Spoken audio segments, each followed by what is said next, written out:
ఇప్పుడు మనం ఉసిరికాయ ముక్కలతో పచ్చడి చేసుకుందాము. ఒక్కసారి చేసుకుంటే 1 year వరకు వాడుకోవచ్చు. ఉసిరికాయలు సీజన్లోనే వస్తాయి కదా ఎక్కువగా. ఇలా ఎక్కువ వచ్చినప్పుడు పచ్చడి చేసి పెట్టుకుంటే మనం చాలా రోజుల వరకు ఉసిరికాయ తినొచ్చు. చాలా హెల్దీ, ఉసిరికాయలో విటమిన్ సి చాలా ఎక్కువగా ఉంటుంది. Hello friends, welcome to Hyderabadi రుచులు. నేను మీ ఇందిర. ఉసిరికాయ పచ్చడి అంటే ఎంతమందికి ఇష్టమో కామెంట్ పెట్టండి. ఇప్పుడు ఉసిరికాయ నిల్వ పచ్చడి ఎలా చేయాలో చూద్దాం. ఇక్కడ నా దగ్గర దాదాపుగా 1/2 kg ఉసిరికాయలు ఉన్నాయి.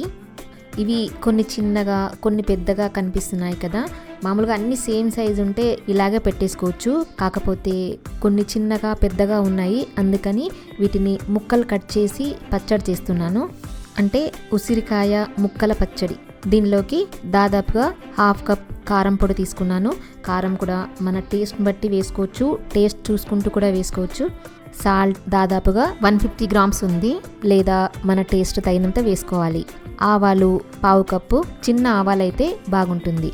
మెంతులు 2 tablespoons. 2 పెద్ద వెల్లుల్లిపాయ గడ్డల్ని ఒలిచిపెట్టుకున్నాను.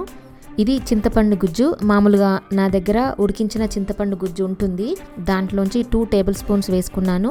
ఒకవేళ మీ దగ్గర లేకపోయినా పర్లేదు, మామూలుగా మనం ఉసిరికాయలను ఆయిల్లో వేయించుకుంటాం కదా, చింతపండును కూడా ఉడికించుకోవచ్చు. మీ దగ్గర చింతపండు లేకపోయినా పర్లేదు, నిమ్మరసం కూడా వేసుకోవచ్చు. ఇదిగోండి, ఇవి 2 tablespoons మెంతులు కదా. ఈ మెంతుల్ని కొంచెం వేయించి పొడి చేసుకోవాలి.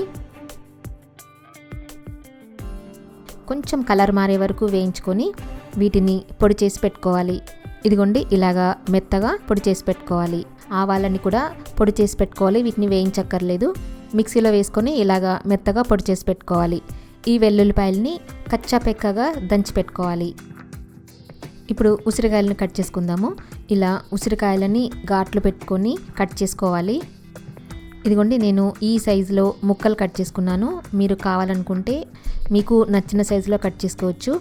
ఇలాగా అన్ని ముక్కలు కట్ చేసుకున్న తర్వాత ఇదిగోండి, గింజ ఉంటుంది కదా, ఈ గింజలు తీసేయాలి. ఇలా అన్నిటినీ ముక్కలుగా కట్ చేసి పెట్టుకోవాలి. ఇప్పుడు వీటిని వేయించుకుందాము.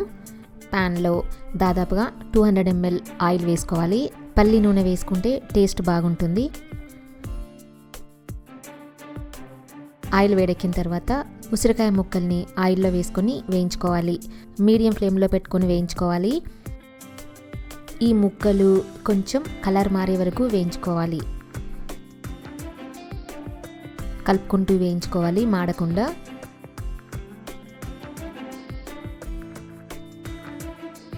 ఇలా మనం కట్ చేసినప్పుడు ఈజీగా కట్ అవుతుంది కదా, అంటే ముక్కలు బాగా వేగిపోయాయి.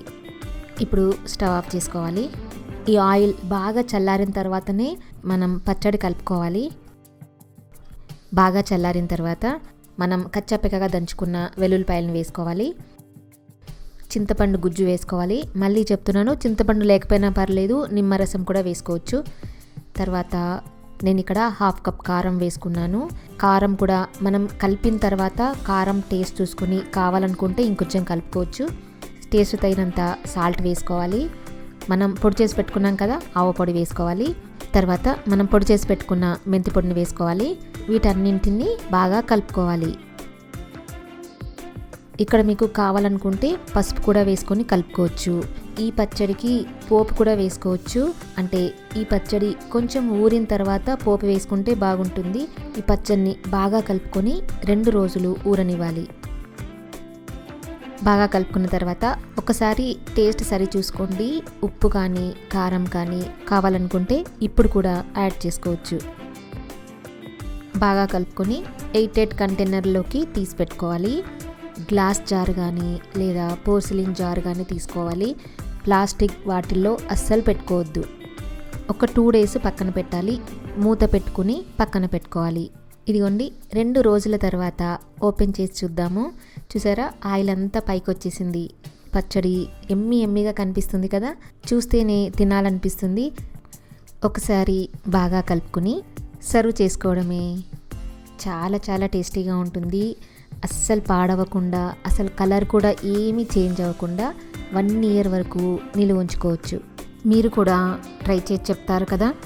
అంతే, చూసారు కదా ఎంత ఈజీగా పచ్చడి చేసుకున్నామో. చాలా టేస్టీగా ఉంటుంది. నచ్చిందా? ఈ వీడియో నచ్చినట్టయితే లైక్ చేయండి, ఫ్రెండ్స్ అందరికీ షేర్ చేయండి, సబ్స్క్రైబ్ చేయడం అస్సలు మరవద్దు. Thank you for watching.